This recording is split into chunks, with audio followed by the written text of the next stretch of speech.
Hello, Kodeeswara financing corporation of India private limited. Blade company അല്ലേ? ഇവിടെ ബ്ലൈഡും കത്തിയും ജീപ്പൊന്നുമില്ല. ഇതൊന്നാ ബാർബർ ഷാപ്പോ? ഫോൺ നേരം വിളിക്കുന്നതിന് മുമ്പേ ഒരുത്തൻ ഷേവ് ചെയ്യാൻ വിളിക്കുന്നു. അല്ലേ, ഒരുത്തൻ രാവിലെ എന്നോട് ചോദിക്കുക ഇത് ബ്ലൈഡ് കമ്പനി അല്ലേ എന്ന്. അല്ല, നമ്മുടെ കമ്പനിക്ക് ബ്ലൈഡ് കമ്പനി എന്നൊരു പേരുണ്ടോ? ഫൈനാൻസ് കമ്പനി സാധാരണ ബ്ലേഡ് കമ്പനി ആളുകൾ വിളിക്കുന്നത്. ബ്ലേഡ് ഷേവ് ചെയ്യാനും കഴുത്തറക്കാനും അല്ല ഉപയോഗിക്കുന്നല്ലേ? ഇതുപോലെ കഴുത്തറപ്പ് വന്നല്ലോ. Good morning. മോർണിംഗ്.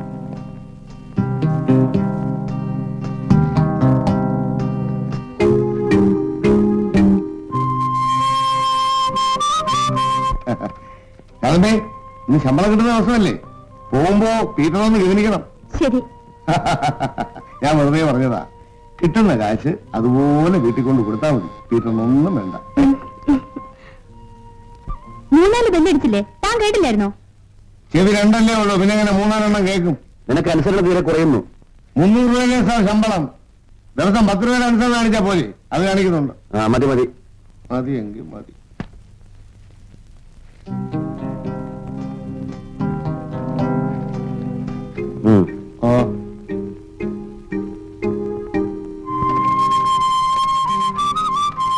ഇന്ന് പഴം വരുന്ന ദിവസമാ. മോളിപ്പോ വരും. ഇന്നൊന്ന് വിലസണം. വിലസിക്കോ? ഭാഗ്യവാനല്ലേ, പണം കൊണ്ട് തരാൻ പൊന്നുമോളുണ്ടല്ലോ. എല്ലാം നല്ലതിനാണെന്ന് ഞാൻ സമാധാനിക്കുകയാണ്. ദുരിതം നിറഞ്ഞ എന്റെ ജീവിതത്തിലെ ഏക പ്രതീക്ഷയും ഏക ആശ്രയം ചേട്ടനാണ്. ചേട്ടന്റെ സ്നേഹമാണ്. എനിക്കതറിയാൻ രാധേ. അതുകൊണ്ട് തന്നെയാണ് എനിക്ക് ഇത്ര വാശി. നിനക്ക് വേണ്ടി ഏറ്റവും നല്ല ഭാവി ഒരുക്കണമെന്ന വാശി. അതിനായിട്ടാണ് ഞാൻ അന്യനാട്ടിൽ ഒരു ജോലിക്ക് വേണ്ടി ശ്രമിച്ചത് തന്നെ. NOC-യുടെ കാര്യം ശരിപ്പെട്ടുവെന്ന് ഇന്ന് ആ ഏജന്റ് വന്ന് പറഞ്ഞപ്പോഴാണ് നിന്നെ കുറെ നാളത്തേക്കെങ്കിലും വിട്ടുപിരിയണമല്ലോ എന്ന് ഞാൻ ഓർത്തത്. എന്റെ ദേവി എന്റെ പ്രാർത്ഥന കേട്ടു. ചേട്ടന് വേഗം ആ ഉദ്യോഗം കിട്ടണമെന്ന് പ്രാർത്ഥിച്ച് ഞാൻ ദേവിക്ക് ഒരു മുന്നുകാലി നേർന്നതാ. എന്നെ പറഞ്ഞുവിടാൻ അത്ര ധൃതിയായില്ലേ? അതെ, തീർച്ചയായും. അതെന്താ? ഈ കാത്തിരിപ്പ് വേഗം ഒന്ന് അവസാനിപ്പിക്കാൻ. ഏത് കാത്തിരിപ്പ്? ചേട്ടന്റെ സ്നേഹത്തിന് വേണ്ടിയുള്ള കാത്തിരിപ്പ്, ചേട്ടന്റെ ഭാര്യയാകാനുള്ള കാത്തിരിപ്പ്.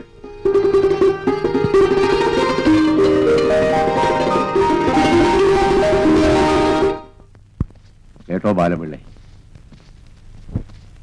സന്ധ്യയാകുമ്പോ എന്റെ കൈക്കൊരു വിറയല. കൈക്ക് സ്വാധീനക്കുറവൊന്നുമില്ലല്ലോ? കൈക്ക് മാത്രമല്ല, ആകെ സ്വാധീനക്കുറവാ. എടി, മറ്റുള്ളവരുടെ മുന്നിൽ വെച്ചേ ഈ ചൊറിയ വർത്താനം പറഞ്ഞാലുണ്ടല്ലോ, എന്റെ കൈ വരയ്ക്കുന്നതേ മറ്റവന് ഇച്ചിരി മോന്താത്തിന് കുഴപ്പം കൊണ്ടാ. അതിനല്ലേ ഞാൻ പോയിട്ട് വരാം എന്ന് പറഞ്ഞുകൊണ്ടിരിക്കുന്നത്. എന്നും ബാലമ്പിള്ളയുടെ ചെലവിലാകുന്ന മോശമാ. എന്റെ മോൾക്ക് ഇന്ന് ശമ്പളം കിട്ടും. ഇന്ന് ഞാൻ അങ്ങോട്ട് സൽക്കരിക്കാം. അവൾ ഇപ്പോഴേക്കും എത്തും. മോളെ, ഒരു 20 രൂപയും കാണിച്ച് ഈ ബാലന്റെ മുമ്പിൽ അച്ഛന്റെ അന്തസ്സൊന്ന് കാണിക്കട്ടെ മോളെ. ആ കൊച്ചു കഷ്ടപ്പെട്ട് ജോലി ചെയ്ത കാശ കുടിച്ചു കുടിക്കണ്ട. വീട്ടുകാരന് പിന്നെ എന്താ ചെയ്യും? കൊടുക്കല്ലേ മോളെ? ഇതാ മോളെ, അച്ഛനിതാ. അച്ഛനും കൊടുക്കണ്ട, നീ താ മോളെ. അവൾ എന്റെ മോളാ, അവൾ എന്റെ താമോളെ. നീ താ മോളെ, നീ ഇങ്ങോട്ട് താ മോളെ. അച്ഛന് താമോളെ. ഇതാ എന്റെ ശമ്പളം, ആരും വേണേ എടുത്തു. എന്റെ മോളെ സമ്പാദിച്ച കാശ, നിനക്കെന്നാ കാര്യം? ഓഹോ, കാശിന്റെ കാര്യം വന്നപ്പോ ചിറ്റമ്മയല്ലേ? എന്നാ വെച്ചോ, മുഴുവൻ വെച്ച് തലയ്ക്ക്. ഒരു കാര്യം ഞാൻ പറഞ്ഞേക്കാം, അച്ഛനും മോളും ചോറിനാൻ വരുമ്പോഴേ മൊണ്ണ ഞാൻ നിലന്ന് വെക്കും. എന്നെ കൊണ്ട് ഇനി കടം വാങ്ങിക്കാനൊന്നും വയ്യ, ആരും തരാനുമില്ല. ചേട്ടാ, ആ കാശ് കൊടുക്ക്. അത് കൊടുക്കാൻ നമുക്ക് 2 മില്ല് അടിക്കാനുള്ള കാശൊക്കെ എന്റെ കയ്യിലുണ്ട്. വാ. അതെ, കോടീശ്വര ഫൈനാൻസിംഗ് കോർപ്പറേഷൻ ഉണ്ടല്ലോ സർ. ഹലോ, അതെ ഞാൻ തന്നെ. ഡെപ്പോസിറ്റ് തിരിച്ചു വേണമെന്നോ? തരാമല്ലോ, അടുത്ത ആഴ്ച വരണം. ഓക്കെ. പലരും പണം തിരിച്ച് ആവശ്യപ്പെടുകയാണ്, എങ്ങനെ കൊടുക്കും? അതിനല്ലേ പുതിയ ബ്രാഞ്ചുകൾ തുടങ്ങിയിരിക്കുന്നത്. ഇപ്പൊ തന്നെ ഒരുപാട് ബ്രാഞ്ചുകളായല്ലോ, ചെലവ് അതുപോലെ കൂടുകയല്ലേ? അതാണ് അതിന്റെ ഒരു ടെക്നിക്. അമിതമായ പലിശ വാഗ്ദാനം ചെയ്യുക, ധാരാളം ബ്രാഞ്ചുകൾ ഓപ്പൺ ചെയ്യുക, കിട്ടാവുന്നിടത്തോളം ഡെപ്പോസിറ്റുകൾ കളക്ട് ചെയ്യുക. കുറെ നാളത്തേക്ക് ഈ ഡെപ്പോസിറ്റ് വരുന്ന സാധുക്കളെ വിശ്വസിപ്പിക്കാൻ വേണ്ടി പലിശ കൊടുത്തുകൊണ്ടിരിക്കുക. അതിനുശേഷമുള്ള കളി കാണുമ്പോ അവർ അന്തം വിട്ടു. ഇവിടെ തന്നെ കുറെ പേർക്ക് ബുധനാഴ്ച കൊടുക്കാൻ നേരിട്ടിരിക്കുന്നു. അതിനല്ലേ ചാലക്കുടിയിൽ പുതിയ ബ്രാഞ്ച് ഓപ്പൺ ചെയ്തിരിക്കുന്നത്. അവിടെ പലരും നിയമിക്കണ്ടേ. ഉദ്യോഗത്തിന് വരുന്നവരിൽ നിന്നും നമ്മൾ ഡെപ്പോസിറ്റ് വാങ്ങിക്കും. ആ ഡെപ്പോസിറ്റ് തുക ഇങ്ങോട്ട് മറിക്കും. ഇവിടുത്തെ കാശെടുത്ത് വിജയവാഡയിലേക്ക് മറിക്കും. വിജയവാഡയിലെ കാശെടുത്ത് സെക്കന്ദരാബാദിലേക്ക് മറിക്കും. ഇത് ഒരു സൈക്കിൾ പോലെ ഇങ്ങനെ കറങ്ങിക്കൊണ്ടേയിരിക്കും. ആരാ വന്നാ നോക്ക്. KC മോളിക്കുട്ടിയുടെ ഡെപ്പോസിറ്റുകാരില്ല ഇവിടെ. അതിന്റെ പെങ്ങളാ. ചേട്ടൻ ഇരുന്നാട്ടെ, ഞാൻ ഇരിക്കാൻ വന്നതല്ല. എന്റെ പെങ്ങളുടെ ഡെപ്പോസിറ്റിന്റെ കാലാവധി കഴിഞ്ഞിട്ടും എന്താ പണം കൊടുക്കാഞ്ഞത്? അതല്ലേ അടുത്ത ബുധനാഴ്ച കൊടുക്കാമെന്ന് പറഞ്ഞത്. ഇങ്ങനെ പറഞ്ഞു 3 ബുധനാഴ്ച കഴിഞ്ഞല്ലോ പെങ്ങള് പറഞ്ഞത്. അതുകൊണ്ടാണ് ഞാൻ തന്നെ വന്നത്. പലിശ ഇപ്പൊ എത്രയാണെന്നറിയാമോ? ഡെപ്പോസിറ്റ് തിരിച്ചു വേണമെന്ന് പറഞ്ഞപ്പോ കൊടുക്കുമ്പോ പലിശയും ചേർത്ത് കൊടുക്കാമെന്ന് വിചാരിച്ചു. ഇതേ പെങ്ങളുടെ ഭർത്താവ് ആശയിൽ നിന്ന് മരിച്ചു കിട്ടിയ കാശാ. കൊടുക്കാനൊക്കെ തന്നെ പറയണം. വാങ്ങിക്കാൻ എനിക്കറിയാം. അത് ഞാൻ കൊടുക്കില്ലെന്ന് പറഞ്ഞെങ്കിലല്ലേ നിങ്ങൾ ഇങ്ങനെ വെറുതെ ബഹളം വെക്കുന്നത്. ബുധനാഴ്ച വരുന്നു, പണം വാങ്ങിക്കുന്നു, പോകുന്നു. ഞാൻ മോളിക്കുട്ടിയുടെ അക്കൗണ്ട്സ് കംപ്ലീറ്റ് ക്ലിയർ ആക്കി വെച്ചോളാം. സ്റ്റാമ്പ് ഒട്ടിച്ച് റെസിപ്റ്റ് റെഡി ആക്കി വെച്ചോളാം. ചേട്ടൻ വന്നാൽ ഒട്ടും താമസിക്കാതെ പണം കൊടുത്തേക്കണം. പോയിട്ട് വാ. ഓക്കെ. അപ്പോ ബുധനാഴ്ചക്ക് മുമ്പ് സംഗതികൾ ശരിപ്പെടുത്തണം. It will be done. ഈ ബുധനാഴ്ച ഇതെല്ലാം കൂടെ എങ്ങനെയാ കൊടുക്കുന്നത്? കൊടുക്കില്ല. അവര് വഴക്കൂടില്ലേ? ആരോട്? സാറിന്റെ കൂടെ. അതിനവരെന്നെ കണ്ടിട്ട് വേണ്ട വഴക്ക് കൂടാൻ. അപ്പൊ എന്ത് ചെയ്യും? മുങ്ങും. മുങ്ങും. പിന്നെ അവരെന്നെ കാണുകയില്ല. അപ്പൊ എന്താ കാര്യോ? നീയില്ലാത്തൊരു മുങ്ങലുണ്ടോ? നിന്നെയും കൊണ്ടേ ഞാൻ മുങ്ങും. ഇപ്പൊ തന്നെ നമ്മുടെ കയ്യിൽ 10-45 ലക്ഷത്തോളം ഡെപ്പോസിറ്റ് ഉണ്ട്. നമുക്കത് പോരെ?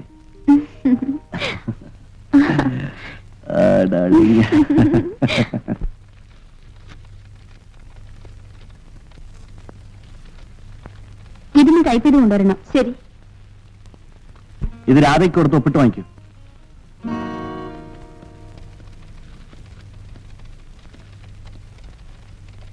നിർത്തിയാട്ടെ, അടിച്ചിടത്തോളം മതി. എന്താ? ഇന്നത്തോടെ ഉദ്യോഗം ക്ലോസ്. ഇതൊന്ന് ഒപ്പിട്ടാട്ടെ.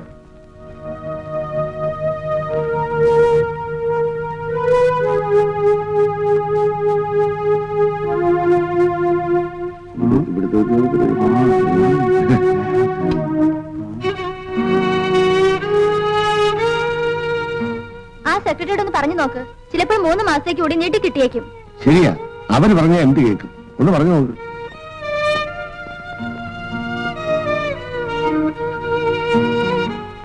എംഡിയോട് പറഞ്ഞ് എങ്ങനെയെങ്കിലും എന്നെ സഹായിക്കണം. അദ്ദേഹം നല്ല മനുഷ്യനാ. പ്രയാസങ്ങൾ നേരിട്ട് പറഞ്ഞാൽ വേണ്ടത് ചെയ്യും. ശരി. പിന്നെ ഇപ്പൊ കാണണ്ട, അദ്ദേഹം വളരെ ബിസിയാണ്. 5 മണി കഴിഞ്ഞ് കാണുന്നതാണ് കൂടുതൽ നല്ലത്.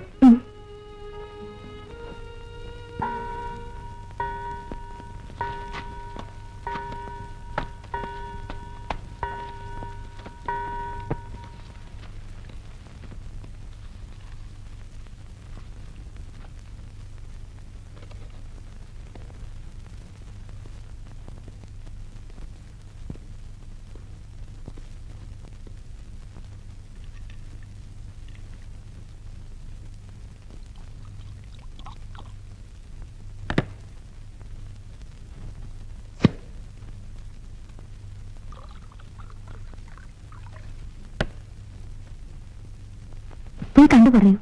ശരി.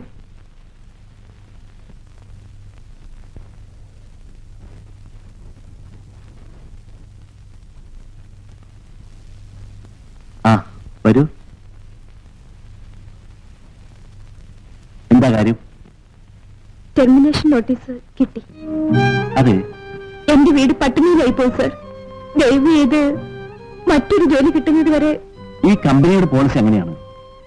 ആരെയും സ്ഥിരപ്പെടുത്താറില്ല. എന്നെ ഒന്ന് സഹായിക്കണം സർ. വീട്ടിലെ സ്ഥിതി അത്രയ്ക്ക് കഷ്ടമാണ് സർ.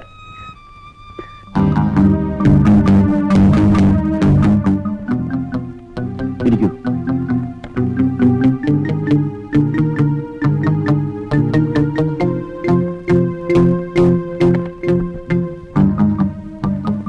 ഇവിടെ വരൂ.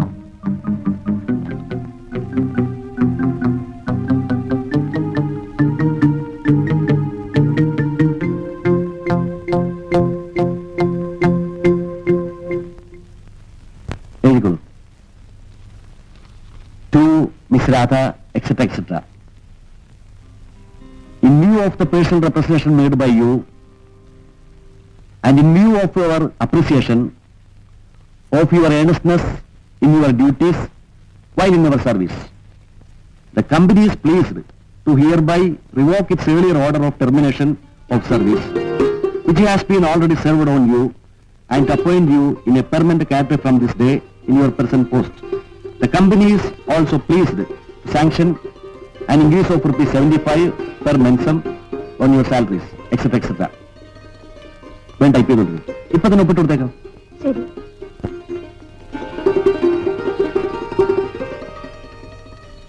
എന്താ മതിയോ?